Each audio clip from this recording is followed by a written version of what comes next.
Nous en sommes rendus à la dernière émission de la série au service des proches aidants d'aînés dans Port-Neuf. Au cours de ces séries d'émissions, nous avons compris ce qu'était un proche aidant. Pour se rappeler de ce qu'on s'était dit, rappelons qu'un proche aidant, c'est une personne qui fournit, et ce, gratuitement, sans rémunération, des soins ou des services réguliers ou un soutien régulier à une personne ayant une incapacité significative ou persistante.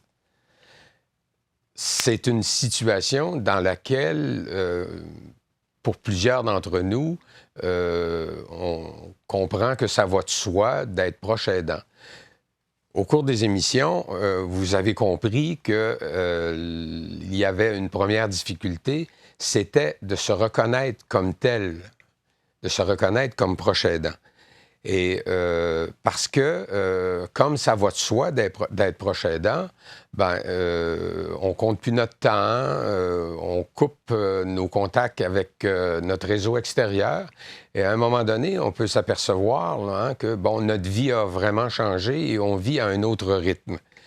Et les leçons qui nous ont été apportées par les participants aux différentes émissions nous amènent à comprendre que il ne faut pas en arriver là. Il faut être capable, une fois qu'on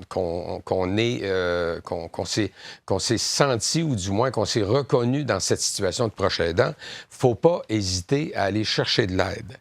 Et les besoins, en gros, des proches aidants, c'est, d'une part, beaucoup d'informations. Il y a un besoin et on espère que les émissions que vous avez regardées vous ont donné une réponse à cette question.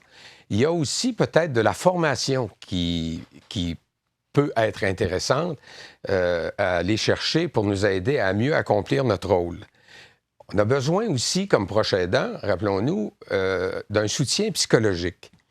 Et aussi, puis ça a été apporté à plusieurs reprises, on a besoin de répit. Il faut sortir du rythme dans lequel on est placé dans une situation de proche aidant et puis en allant chercher de l'aide et en étant mieux appuyé, on peut mieux profiter là, de répit qui nous aide à se ressourcer et qui nous aide également à mieux faire notre travail ou du mieux accompagner la personne qu'on aide. Il faut demander de l'aide. Et l'aide, à quel endroit on peut l'obtenir? Auprès des parents, des familles, du voisinage, au niveau du réseau, du réseau de la santé, notamment au niveau du CLSC, et aussi auprès des organismes communautaires qui vous ont expliqué au cours de la série d'émissions en quoi consistait leur offre de service et comment les rejoindre.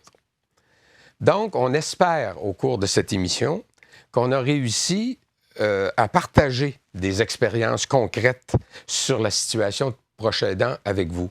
J'espère qu'on a également réussi à vous fournir de l'information qui peut vous aider à titre de proche aidant, mais qui pourra éventuellement vous aider si vous êtes un jour placé dans cette situation-là. On espère aussi que les émissions vous ont mis sur des pistes afin de vous aider à briser l'isolement, à demander de l'aide. Et on espère avoir fait ressortir la nécessité que votre entourage s'implique. Un deuxième objectif, c'était pour la population en général ou pour les gens qui ne sont pas dans une situation de proche aidant, et possiblement pourrait le devenir, c'était de vous parler de cette situation pour partager cette réalité et, d'une certaine façon, pour vous inciter à devenir complice du soutien à apporter aux gens de votre voisinage, votre voisin,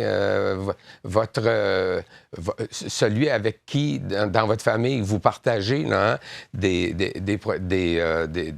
liens et pour en arriver éventuellement à, comme je le disais tantôt, à devenir complice et à vous impliquer. Je pense que la solution à la problématique des proches aidants et des soins à apporter à des personnes qui ont besoin d'être aidées passe par un engagement collectif. Ce n'est pas seulement les individus qui sont directement concernés, mais je pense qu'on doit partager collectivement ce défi de rendre la vie plus agréable et de soutenir au niveau communautaire là, cette situation.